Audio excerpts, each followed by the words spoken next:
Alright, I'm making my next video. It's been over a week. I've been trying to get back here. I'm not good at laying things out. I keep trying to do it on the fly. I don't like the way it comes out. But I've made a couple decisions that should help this one. The last one I shot was 8 minutes long, and I've made a commitment to keep my videos short. I will try to summarize. I got 3 videos that I care about, that I see contributing to what I hope to accomplish in what's turning out to be a short video series. One, I made a video called "Science Can't Prove Anything?" question mark, question mark, question mark. And originally I was just trying to say that I was very tired of that argument or whatever. I thought it shouldn't be a big deal to easily concede that nothing's going to be proven by science or otherwise beyond any doubt. I mean, we're not going to be able to say that there's any fact that will never be contradicted. And I just thought, but so what? That just doesn't mean anything. Doesn't make all ideas equal. Doesn't make every opinion as valid as another. But then as I thought about it, I said, you know what? It is a big deal. And here's why it's a big deal. Because the truth is, it's not what we know for 100% certainty that is the underpinning of who we are and how we live our lives and how we make our decisions. It is our beliefs. That's what it boils down to.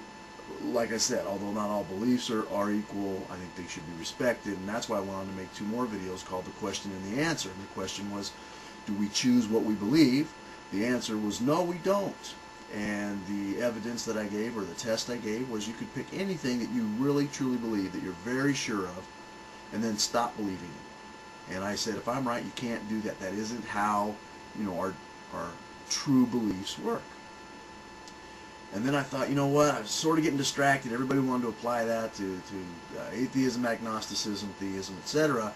And I don't want what I'm getting at to be specific to any one subject. It just isn't. If those of you who agree that we don't choose what we believe, and that anything, you can only prove things to the satisfaction of an individual to classify it as a fact. How's that? When certain things are substantiated, supported, experimented with, it gets to a point where the individual says, that's a fact that I'm going to rely on. Okay? It doesn't mean it'll never change, but that's how we're out there, each of us making our way through the world.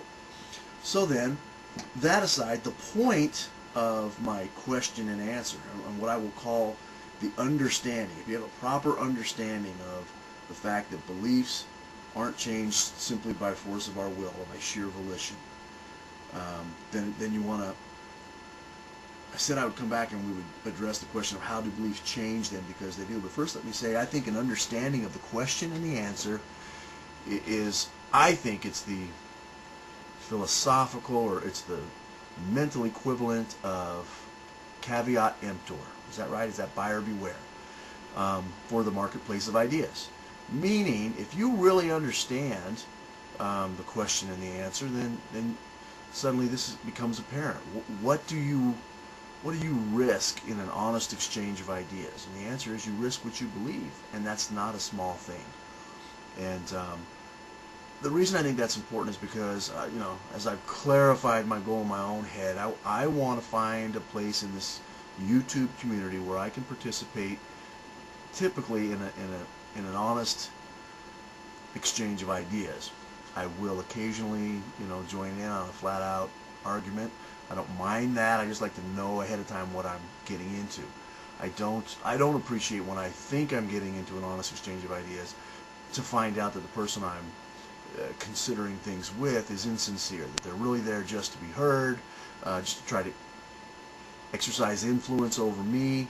I call that mental masturbation, and I don't want to be anybody's left hand. If I don't know what I'm getting into and I find out that I'm being used, then I'll typically bow out. On the other hand, the reason I'm making these videos is because I'd like to set a good, solid foundation for an honest exchange of ideas. I really do value that. The thing is, I realize anytime I do that, I risk what I believe.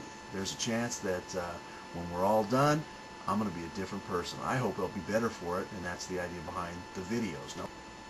Alright, well that took way too long. That turns out to be about an 8-minute video, so I'm going to jump in here, cut this thing off, and we're going to call it The Point. Okay, we had the question, we had the answer, we've got the point. Why am I making these videos? What do I hope to accomplish in my little venture into the world of YouTube? I hope to hear something. I didn't really ask questions this time, but like I said, I'm looking for people to exchange ideas with. And if I don't hear anything, then I will come back, as I said I would anyway, to discuss how beliefs change. If it's not by choice, if it's not by our own volition, then how do they change? And then what's the good, the bad, and the ugly of the process by which we change position? And that's it. I hope to see you all soon.